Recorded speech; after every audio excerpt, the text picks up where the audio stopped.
इब्तिदा है रब जुल जलाल के बाबरकत नाम से जो दिलों के भेद खूब जानता है। तमाम देखने और सुनने वालों को आपकी मेज़बान नादिया खान का सलाम। अब देख रहे हैं नंबरदार टीवी। नाजरीन आइए सुनते हैं जनरल सेक्रेटरी नंबरदार एसोसिएशन पंजाब रजिस्टर्ड नंबरदार चौधरी नज़ाकत अली की मीडिया से गुफ्तगू। नंबरदार एसोसिएशन पंजाब सब तो पहलों तो मैं जनाब इमरान भाई मून जट नंबरदार साहब इन्हां दा इंतहाई मशकूर हाँ कि जिन्हां सानू इत्थे दावत दित्ती और साडी मेज़बानी कीती। इस गुलदस्ते नूं सजाउण वास्ते इन्हां खसूसी किरदार अदा कीता और मैं इन्हां दा इंतहाई मशकूर हाँ। और ये साडा एजेंडा सी एक आल पाकिस्तान नंबरदार एसोसिएशन और पंजाब नंबरदार एसोसिएशन पंजाब साडा एक थां ते मिल के काम करन दा प्रोग्राम बनिया। और इहदे नाल नाल ਜਿਹੜੇ कि तुहाडे कोल मैं गुजारिश करदा कि तुहाडे मीडिया के थ्रू हुकूमत पंजाब अगे साडी टोटल नंबरदार एसोसीएशन पंजाब दे विच 38,599 नंबरदार ने जिहदे विचों 4,000 कोल नंबरदारी ग्रांट है। ये मैं तौसीह करना चाहुंदा कि अक्सर लोग कहते जी नंबरदारां को रकबे बड़े आ लेकिन ओनली 4,000 नंबरदार को रकबे आ। मेरी सब गवर्नमेंट की तरफ से मिले हुए जो गवर्नमेंट की तरफ से मिले हुए हैं उसमें से भी काफ़ी ਜਿਹੜੇ ਬੰਦੇ ਆ ਉਹਨਾਂ ਦੇ ਹਕੂਕ ਮਲਕੀਅਤ ਵਾਸਤੇ ਕੇਸ ਚੱਲ ਰਹੇ ਆ ਰੈਵਨਿਊ ਬੋਰਡ ਵਿੱਚ।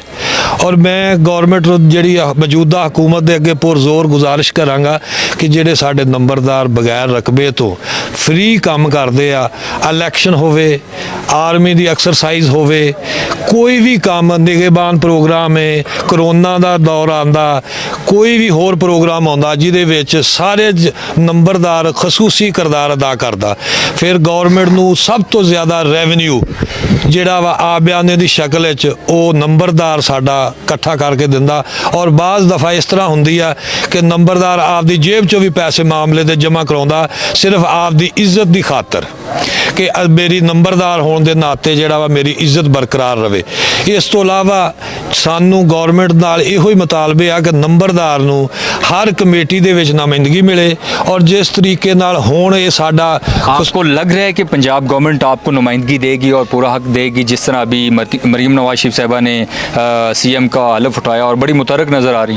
इंशाल्लाह हम उनसे उम्मीद रखते हैं कि वो इंशाल्लाह वो ये काम करेंगी कि नंबरदारों से जो है मीटिंग रखेंगी और हम उनसे मुतालबा भी करते हैं कि जो हमारे मुतालबे हैं उन्होंने भी वो मनणगे और उम्मीद करते हैं असी सानू काफ़ी तो ज़्यादा उम्मीद आ कि वो नंबरदारां दे जिहड़े मुतालबात आ जायज़ उन्होंने मनणगे।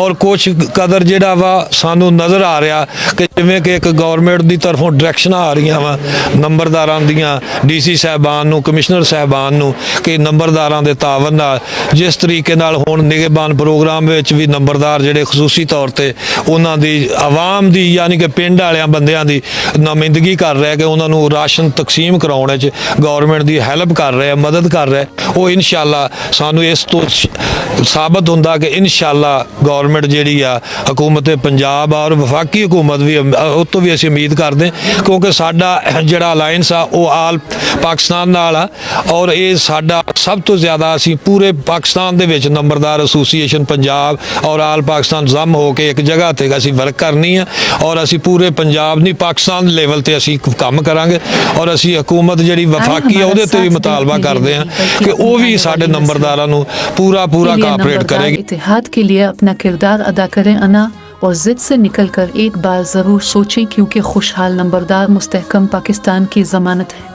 अपने राय और तजावीज़ से ज़रूर आगाह करें। आपकी राय और तजावीज़ हमारे लिए इंतहाई अहमियत की हामिल हैं। नंबरदार इत्तेहाद जिंदाबाद पाकिस्तान पाइंदाबाद। अल्लाह हाफिज।